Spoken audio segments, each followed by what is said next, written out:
Kapasi. With me is Cheryl D'Souza. Let's take a look at what are the big headlines and stories we are tracking for you this Monday morning.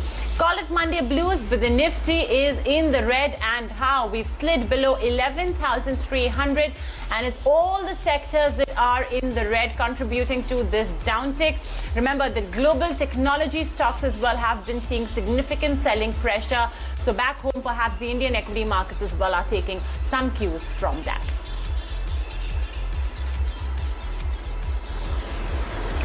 Rightly said, Mubina, but let's talk about Vodafone Idea. The board is all set to, the company is all set to make a strategic announcement today at noon. The UK parent has said that they cannot fund the next round of infusion. Vodafone Idea is a stock that has been in news since the last 2 weeks.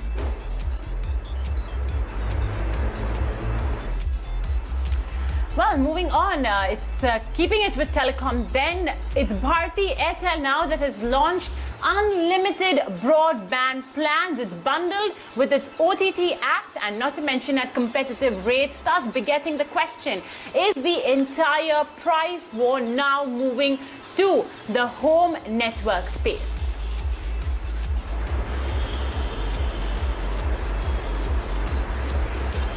All right, from the telecom space, some good news and some sort of normalcy returning to the industry. Tata Steel MD saying that the company is operating at 100% of the pre-COVID capacity utilization. So it looks like things are steadily getting back to normal, Mubina.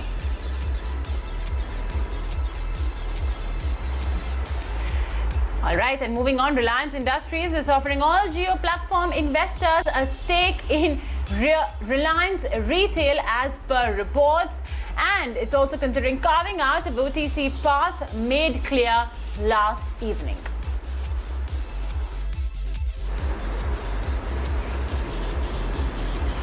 All right, and those are the top headlines, but let's move on and let's talk about earnings then. And Nalco came out with their earnings over the weekend, and we have Sridhar Patra, who is the CMD of Nalco, joining us on the show. Good morning, Mr. Patra. Despite the COVID-19 induced lockdown, you've seen a positive EBIT in the aluminium segment. So what actually aided this sort of performance for the company? See, now the price is hovering around 1770, 1760, the range. And we get normally a 80-90 premium over and above the average LME. So with this, basically the aluminium sector is likely to make some profit. And if you will see, basically the price of metal sectors is subject to cyclic trend. And earlier in the Q1 of the previous year, it was around, so to say, 1700, 1990, 1800 lagbhag. Now it has come down to 1500 in the Q1 average. So $300 has been reduced. But after this pandemic, it has come up and it is now hovering around 1760, 1770. And the prediction speaks, it will be hovering around 1775 to 1800.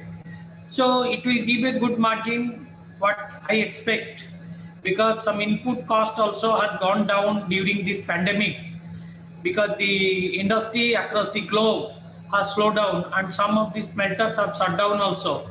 So I hope it will give around 8 to 9,000 margin minimum. Mr. Patra, the coal prices have actually tanked significantly in Q1. So to what extent has that aided the reducing your cost of production, as well as what is the sustainable level for the company's cost of production?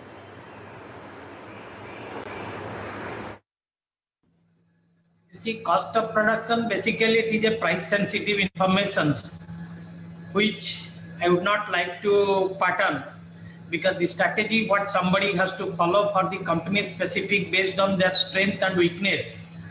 And fundamentally what you said, the coal price has reduced not because of the cost of production of the Coal India or NCL, which is a source for coal to Nalco, because during the COVID, many industry have scaled down and many industry has not operated. So the demand for the coal reduced drastically. And price is basically determination by supply and demand forces. So the Coal India has taken a decision that to give at the best price, even the auction coal. They were earlier putting best price plus 30% premium. Now during this COVID period, whatever coal auction they have made, that is at the best price. So the base price they have not reduced, but the premium what they were charging over the base price for auction, that they have waived, considering the demand supply forces. Definitely the entities which have acquired coal or which have purchased coal at that best price, it will result a saving in cost. Okay. Mr. Patra, what sort of rebound have you seen in alumina and aluminium realizations during July and August?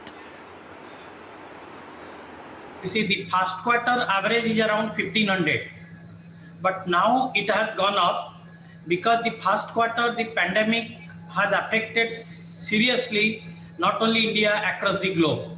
Now the economic regain is taking place and we are hopeful, quite hopeful, that the industry will pick up, because any smelter plant below 1800 it will not be viable, whether in India or European continent.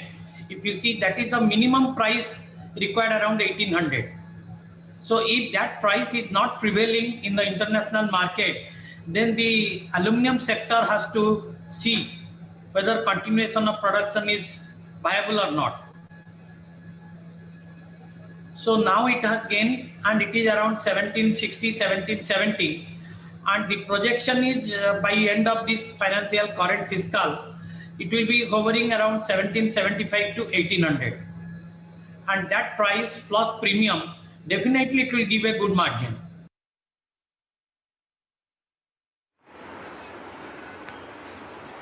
Okay, what's the status of the Utkal D mining for your captive consumption? I mean, when will we see it getting commissioned in a more full-fledged manner? We are planning to make this fiscal year to start operation of Utkal D, because we have got all clearances, even stage 2 forest clearance also just 2 days back we obtained. We are quite hopeful and will expedite all our effort to make it operational during this year. Mr. Patra, can you give us a view on your margins going forward as volumes and realizations are going to recover? Quite hopeful, because during the Q1, you see, despite of all odds, scale down of production and there is sluggish market, no domestic demand, it is a fact known throughout the country. Still then we could earn profit. That is the greatest achievement. And for this, I will give credit to my both the team, executive director who is heading both the smelter as well as refinery and mines, and all Nalconians who have put their effort to make continued operation, because continued operation was also a challenge during the Q1. And with increasing demand, no doubt some inventory has been accumulated, you might have seen from our financial statement, but it is a blessing in disguise. The sales which have been deferred, which will be made in the Q2 and Q3, basically the price will be high. So I am quite hopeful that our action plan will remunerate us. No, that's...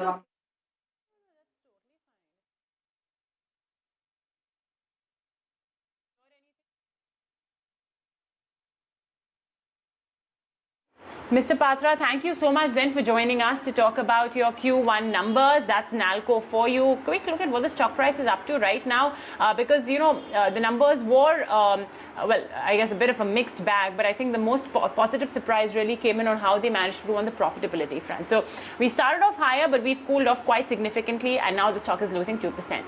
Well, let's talk more about which exactly are the big, stocks in news in our BNS and stock cloud. First up, it's got to be Vodafone Idea that's in focus. We have a fundraising plan that's been approved, and not to mention today at 11:45 a.m. there's going to be a strategic announcement, perhaps having to do with their plans going forward, what the future strategy is going to be like.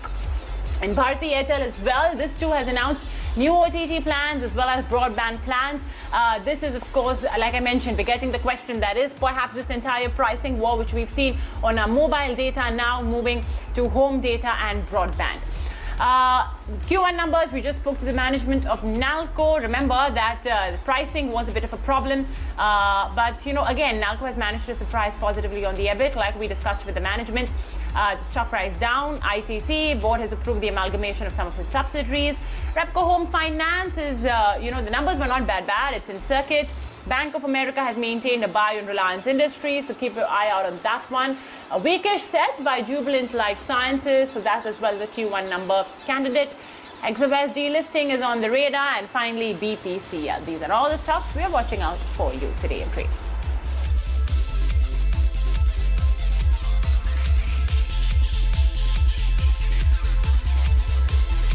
Patra as well as Vijay Chopra.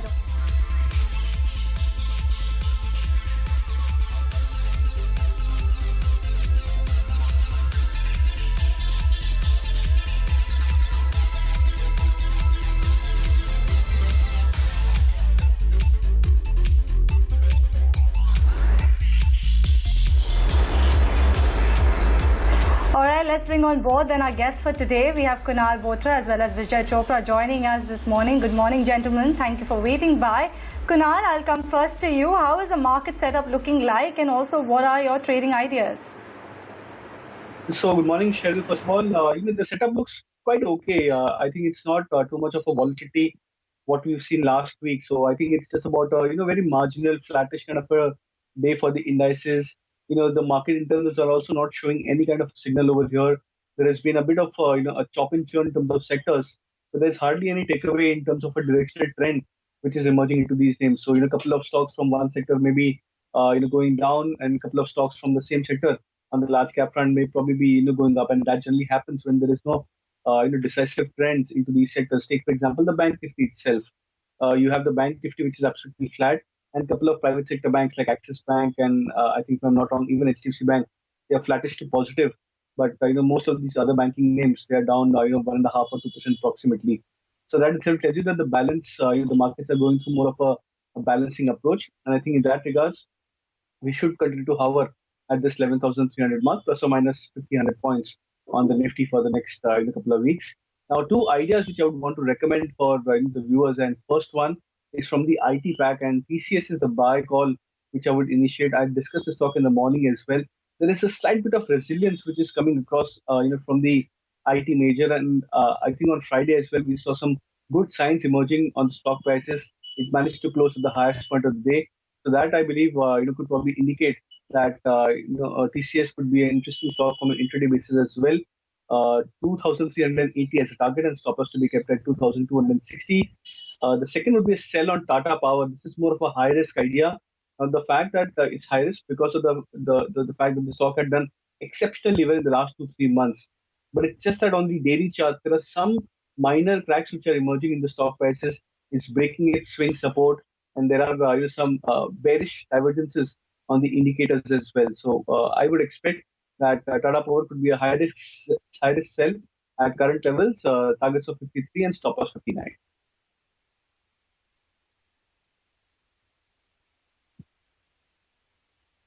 His views on the markets as well as his top picks. Vijay Chopra, over to you then. Would you largely say that at this point of time our equity markets are more or less just aping the Dow? Because back home, I guess at this point of time the fundamentals seem to be, well, Ori of course, but there's no clear cue as such for the direction that our markets should take. And of course, if you could share with us your picks as well. Well, definitely you have practically said what I wanted to say. Markets have been in a kind of a state of confusion, and they are looking for cues. And we have seen a decent run up from almost 7,500 to almost 11,600 levels. So I think that markets are taking a breather, and this is really good. If at all markets do correct, from here maybe another 200, 300, 400 points on Nifty, I would say that this is going to be very healthy for the markets, because we have seen a decent run up, and we have seen large caps, mid caps, and even small caps running. Now the rally should have legs, and now is the time when actually lockdowns are getting over, and we are seeing some kind of an activity returning back globally. So now would be the time when markets are looking at the performance of the companies, how they are coming back, and what are the numbers are going to be. So I think markets have completely discounted whatever lockdowns have done to them, and done to the economy, and to the done globally. But I think that markets would get hopeful once we see some kind of a correction, and it would be a good point to enter. So again, markets are indecisive completely, and they are trying to look for cues for further direction. So if you ask me about my picks, I think that Reliance is an accumulator at these levels. Today it touched a low of 2044. I think that at these levels one should start accumulating Reliance for a target of 2200. So this is one high risk idea is definitely Vodafone. So if people want to get into this stock, there is a good probability that it inches up to maybe 13 14 odd levels, and then to 20. So this is a high risk idea. I think that there is some kind of an activity going on in Vodafone, and it is now getting into bigger hands. So this is the high risk idea I wanted to share. The low risk idea is ITC. I think that around 185, ITC is something which one can latch on to, especially long-term investors. This is a kind of a price where it can jump, the stock can jump till 280, 300. This is my target for ITC, but yes, it requires some patience. So definitely for long-term investors, and a low-risk idea, a dividend-yielding stock, a very strong company which has shown fantastic growth even in the FMCG space. So I think that ITC should be, people can start nibbling into ITC.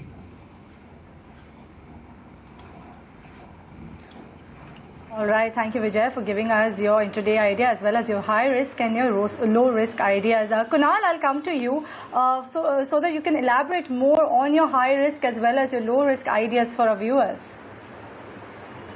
As I mentioned earlier, Cheryl, I would look at two names or two stocks and expect that the Nifty would remain in this bit of a range for the next couple of days. TCS is a low risk trade, and relatively low risk because of its nature of the stock going into subtle trends on the upside. It's very slow and steady that how the stock moves up higher. So I think in that regards, TCS remains to be an interesting buy from a short-term basis.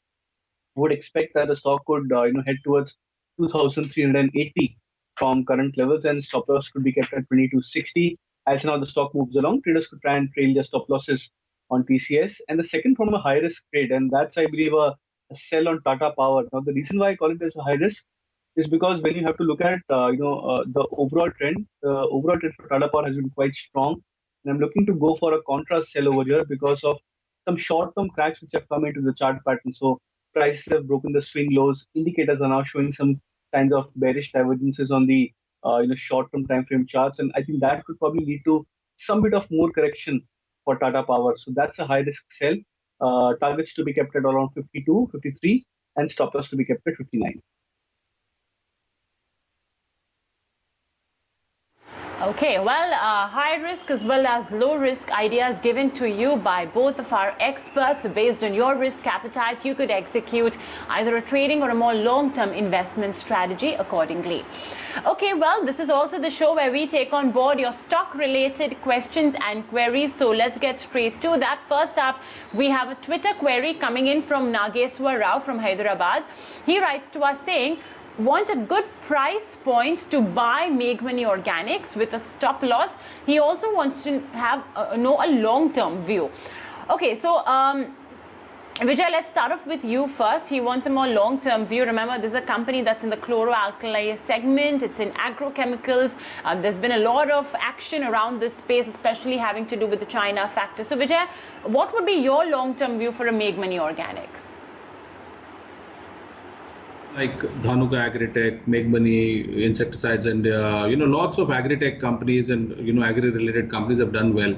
We have seen that, the saving grace for Indian GDP was the agri story. So I think that, these companies, if somebody wants to invest into with a longer-term investment, perspective, are good buys. So I think that if you get this stock anywhere between 60 and 65, it would be a great level to enter, and you can keep this stock for a longer term period. I think that this has the potential of doubling up from here if somebody holds for 3 to 4 years time, and I'm fairly bullish on the entire agri-tech and agri-related stories, because I'm pretty hopeful that whatever happens to the world, agri is something which we have to depend upon, and it is not going anywhere. So this is a true consumption story, and nobody can stop consumption. During lockdown also, we have seen that people were just limited to staples. So staples is something which nobody can ignore. So I think that agri-related companies, agrochemical companies are great beneficiaries, and people have understood this fact as well. So even the markets. So I think that you can buy around 60 to 65 levels and hold it for 100 plus.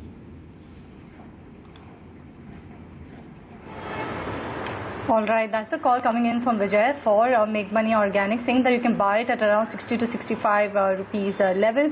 He's bullish on our entire agrochemical companies and is a good buy for a longer term. Kunal, what's your take on Make Money Organics? Do you echo the similar view of that of Vijay? I agree with him. Largely, I think the stock in the last 4-5 months has done pretty well, and it's a theme where many of these mid-cap stocks, they have found good recovery, good steadiness, a good demand into the price action in the last 4-5 months, and specifically, I think in the last 2 months, because that's where more participation has happened to these names. So I think for Make Money as well, the stock is at 69. I think the low which the stock had hit in the month of March was around 34, 35 levels, if I'm not wrong. And from there on, it's recovered quite well. Generally, what happens is after a steep rally, these stocks, they tend to go into a bit of a time-wise correction or a marginal price-wise correction. But then the pace of the rally picks up yet again. So I think the investor has a time horizon of 6 months plus and more. Then I believe he should stay invested in the stock. It looks quite attractive on the charts. And I would also echo the target ranges close to 100, provided the time frame is a bit of a long term.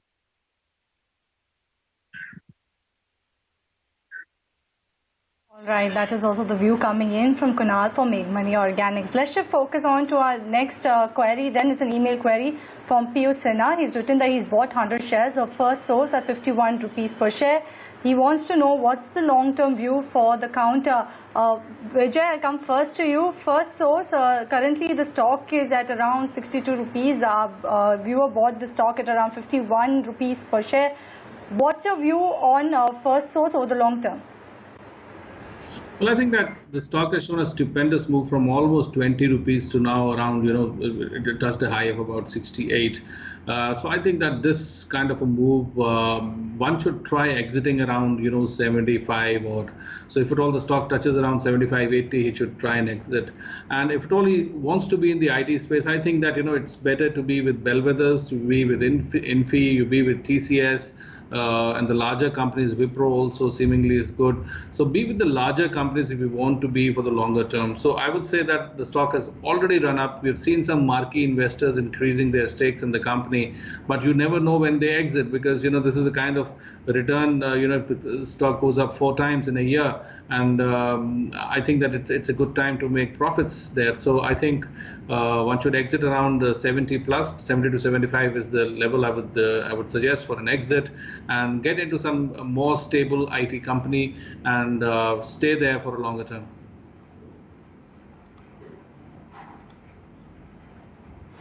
Okay, so that's the recommendation coming in from Vijay. Find a more stable IT company, and you can stay invested in that stock from a more longer term perspective. But Kunal, your view on a First Source Solutions? He's bought it at 51 rupees, 100 shares, so it's just a 5,000 odd rupee investment. Where do you see the stock move on the technicals? Well, I'll slightly agree with Vijay and slightly differ with his opinion as well. So I'll agree with his view that large cap space on the IT stocks, they look fairly attractive. Now, when I was looking at the Nifty IT index overall, there are some strong trend reversal signs which the Nifty IT index are starting to indicate on the quarterly and the the half yearly charts, and those are very very strong indications. And that has happened after the last 5-6 quarters of a bit of a downward drift into many of these large cap IT names. So that I believe is a positive for the overall sector. Now, what generally happens is, when the IT stocks or a sector rallies, it's initially led by large cap names, where these large cap names they power up and give you a strong impetus on the price up move. But then eventually, the price rally or the direction of the trend gets trickled into the mid cap names as well. So I think First Source, then NIIT Limited, and many of these other mid cap IT stocks, they also would probably tend to spring up higher. So I think if you've bought at a level of 51 and you're looking to hold on further, then I would expect that this IT rally would probably continue for the next couple of quarters and next couple of years itself as well. So I think in that regards, I would suggest a hold on FSL, and would expect that the stock would have some firepower left for it to rally to almost 75, 76 kind of level. So if you have that kind of a time horizon of at least 6 months to 1 year plus, then I believe you should hold on to FSL.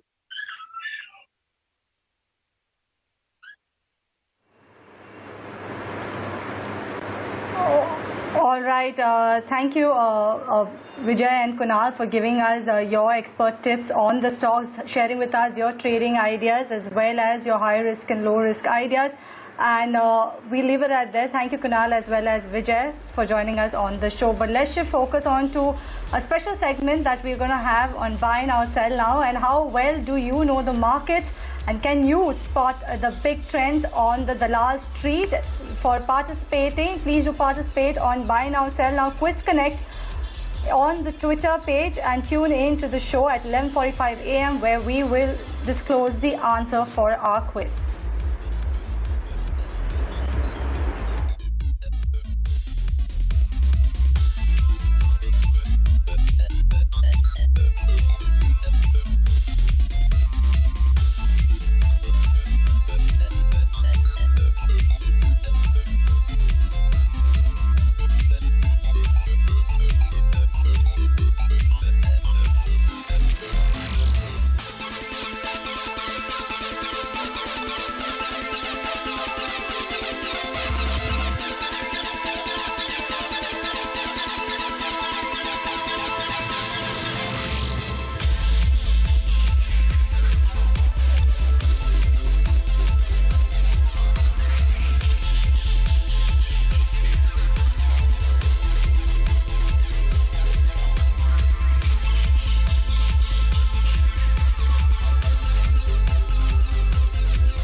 All right, and that is what it is. It's the Buy Now, Sell Now Quiz Connect. So how well do you know the markets? Do participate on the for the quiz on our Twitter handle. And with that, we'll slip into a break on this edition of Buy Now, Sell Now. Stay tuned for the answer and much more after the break. Welcome back. You're watching Buy Now, Sell Now on ET Now. The board of telecom giant Vodafone Idea has approved raising up to 25,000 crore rupees. About 15,000 crores will be raised via non-convertible debentures or NCDs, and the shareholder approval will be sought via an AGM that will be held at the end of this month. That's the 30th of September. Meanwhile, yesterday, late last evening, the telecom giant said that they will be making a strategic announcement today around noon. So in just a couple of minutes from now, lots of buzz on social media, on WhatsApp about what this announcement is going to be. But yes, it is definitely going to be about the future of the company, the strategy that they will adopt from here on as well. It's going to be via a webinar, and the streets will be keenly watching out for that. So exciting times really for the telecom space, because, you know, on one side you have Vodafone Idea, that's now got into about a fundraising. Remember, this is coming in after the entire AG are due bid that the Supreme Court announced, 10 years for them to pay up. Then you have Airtel that's taking the pricing war to broadband. So that as well is something that's keeping the entire telecom space active. It has been so for the last 4 or 5 years, and I guess it's going to continue for some more time. Market veteran Sanjay Dutt, meantime, says that he hopes the sector will survive through all of these pandemic pangs, and he does expect Vodafone Idea to brave through the crisis. Listen in. I do have a view, and I feel if the telecom sector is going to do well, and the fact that Vodafone Idea is going to survive now, we were all talking about the company shutting down and moving towards a duopoly. You need to get your entry levels correct, and I think this would be a good investment for the next 2 to 3 years.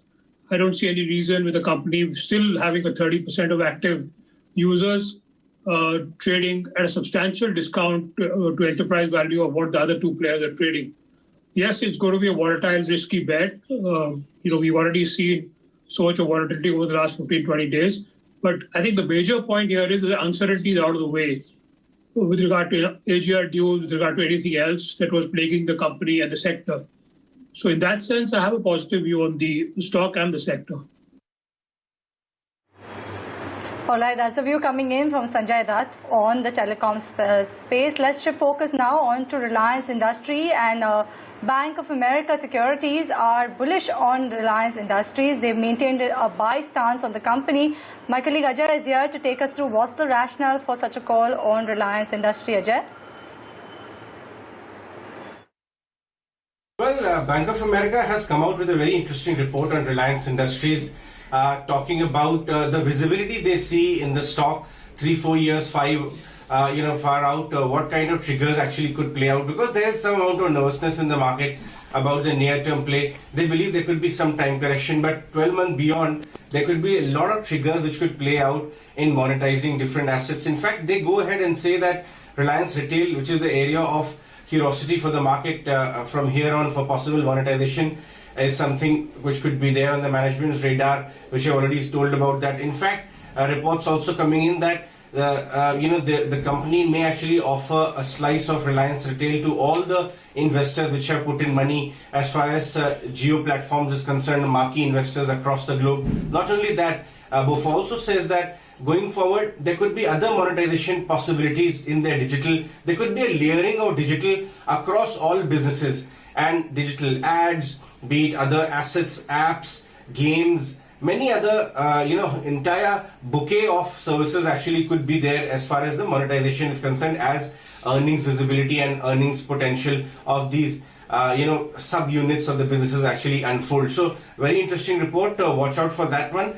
And the stock was under pressure last 2-3 days. And as the BOF also says that because of time correction, it will be interesting to see now that, perhaps the stake of Reliance Retail will be offered to all the investors which have participated in Jio platform, and the kind of visibility BOF talks about how the investor community takes in as far as Reliance stock is concerned.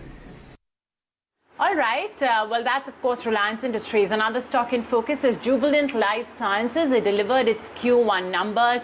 And, definitely there has been a hit because of the COVID gloom, a 13% drop in the top line, but a more bigger fall being witnessed in the bottom line. Let's bring on board Pankaj Podar to take us through the numbers. Pankaj?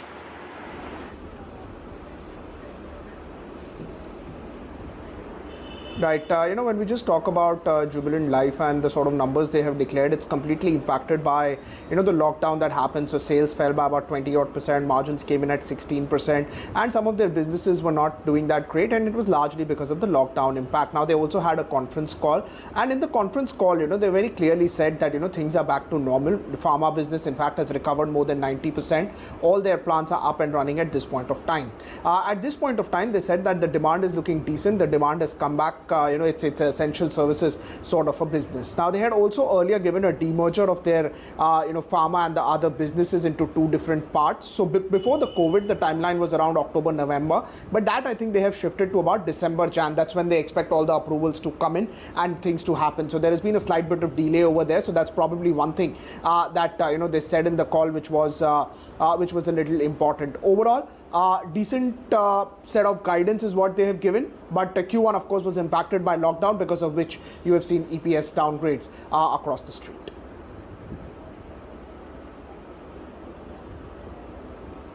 Thank you, Pankaj, for taking us through the earnings of Jubilant Life Sciences. If you see, the stock is down about 5% in trade. It snapped its 4-day gaining streak. Now, let's shift focus on to the much-awaited guidelines on one-time restructuring are likely to be released by the Reserve Bank of India today. As reported earlier by ET Now, the KV Kamath committee is likely to have submitted its recommendations already. The committee has laid focus on 6 sectors for the guidelines. My colleague Priyanka Iyer joins in with all the details. Priyanka? Well, yes, as we had reported earlier, it is very likely that the Reserve Bank of India may put out the final guidelines for the one-time restructuring today for the banks, and the deadline for the KV Kamath committee to submit their recommendations was 6th of September. So that submission has gone through, and also to take a look at what we picked up from sources over the last few weeks about what is likely to go in the recommendations given by the KV Kamath committee. So what we are understanding at this point is that the committee might have recommended details on 6 sectors which they have looked at, which will require hand-holding, especially and were impacted because of the COVID-19 lockdown.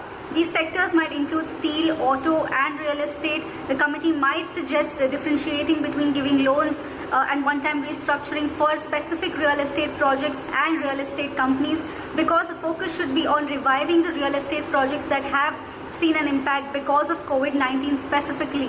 Apart from that, the committee also worked with a total of 12 banks, which makes up around 60 to 65% of the COVID-19 impacted loans. They also took recommendations from credit rating agencies and industry organizations before formulating the total guidelines, and they might have left out the sectors which might take longer than 2 years to revive. So a total of 29 sectors were assessed before submitting these recommendations, and recommendations are formulated after 20 representations from across industries. So all eyes will definitely be on the final guidelines that the RBI puts out. All right, thank you, Priyanka, for taking us through what to watch out for, and the much-awaited guidelines are likely to be released by RBI today. All right, on that note, we'll slip into a break on this edition of Buy Now Sell Now. Stay tuned, more on the other side.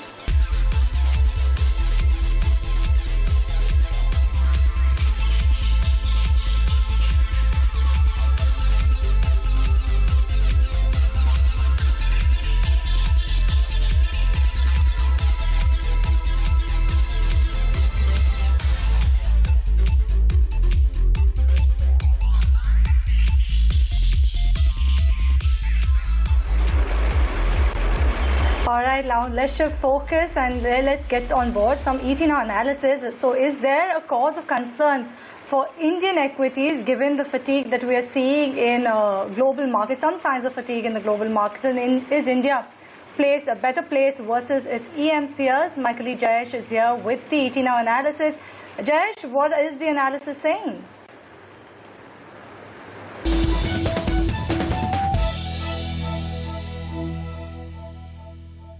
There are some worrying signs that are emerging for the Nifty bulls, given that we've had a more than 50% recovery from this year's low itself. So what I did was look at one of the important parameters to gauge the short-term trend, which is the 50-day moving average.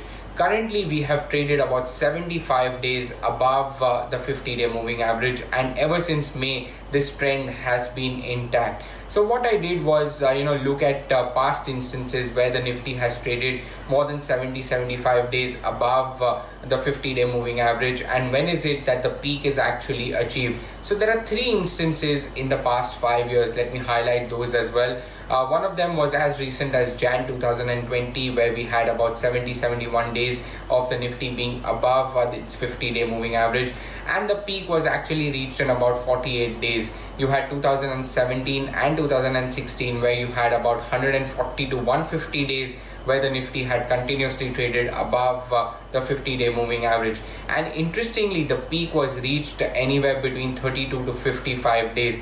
And currently we are at about 56 days. So very interesting data point that we are highlighting for you on ET Now. Also, the impact of the market going forward in the past instances, let's track those as well. Jan 2020, we had a maximum drawdown of about 6.5% over the next 1 month. And in 2017-16, you also had the Nifty crack as much as 2 to 3% over the next 1 month.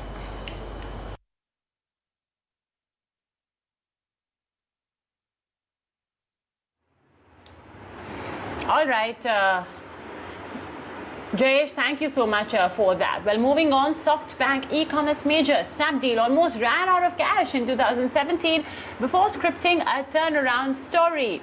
The COVID pandemic has further boosted its business, with the platform witnessing a surge in buyers, especially from smaller towns. In fact, Snapdeal's co-founder and CEO Kunal Bell spoke to ET Now's Chandra R. Shrikant about his plans to go public and if it will buy out the over 2% that Alibaba has in the company. Bal, remember, is a prolific angel investor. He also heads the CII's Committee on E-commerce. Here's a segment of that exclusive conversation. Over the last 3 months, we've seen over 5 million first-time buyers who've come online and transacted on our platform. Nearly like 90-95% of them come from very small towns, right? Definitely outside of the top 20-30 cities that we would all know of in regular course. And I think that's very, very encouraging, because we've realized that given the supply chains were so significantly disrupted during this period, the only place that the consumers could shop was online. And while things have opened up now, thanks to all the unlock initiatives that the government's been leading, however, there is some amount of a behavioral shift that we believe will be permanent in nature. Alongside that, we've seen on the supply side about 10,000 new sellers who've come on board. Right. Kunal, I read a couple of months ago that Snapdeal is now profitable at company level. Can you give us a sense of your own unit economics, the daily shipment volumes, GMV, some of these metrics that will help us to understand where Snapdeal is? Yeah, so I think in the last 12 months, we had about 30 million unique customers who transacted on Snapdeal, which is a pretty sizable number if you think about it. That's 2% of India transacted on Snapdeal over the last 12 months. And this is while we being very focused on ensuring that the economics of the business are great. I think at any economics, you could have theoretically the entire nation transact with you. However, it is, I think the cumbersome task or the Herculean task is how do you ensure that you are able to make money on everything you sell while having a sizable number of consumers transact on the platform. So we are encouraged by the traction on the platform while continuing to stick to our focus of ensuring that we have positive unit economics. We over the last 1 year and even through this year, we will make significant investments to enhance our customer and seller experience. And while those may show up as significant one-time expenses, we feel those are the right investments to make for the long run. And these could be investments in supply chain. These could be investments in increasing the seller network. These could be investments in technology. So we want to traverse this delicate balance of ensuring. From one exclusive voice to another one, let's get you an exclusive of Byju's. Byju's is a decacorn and the world's most valuable ed-tech startup. It's seen as an ed-tech's biggest disruptor. We interviewed the co-founder, Divya Gokulnath, and got lessons in entrepreneurship as well as productivity. She also shared the secret behind Byju's success. Here's an excerpt of the exclusive conversation with my colleague, Nantara Rai. The future of learning is going to be blended, where you have a nice mix of synchronous as well as asynchronous learning elements come together. You have the best of online learning and offline learning coming together, because that's when learning becomes so much more personalized, it becomes so much more meaningful, it becomes so much more effective. So in a way, I think a lot of institutions are already doing that. They're understanding that there are a lot of skills which can be taught online, but there are a lot of skills which will remain offline, which need to be continue to be taught offline. Okay, well, with that, we're completely out of time. So it's a goodbye from Cheryl and me. Thanks for watching.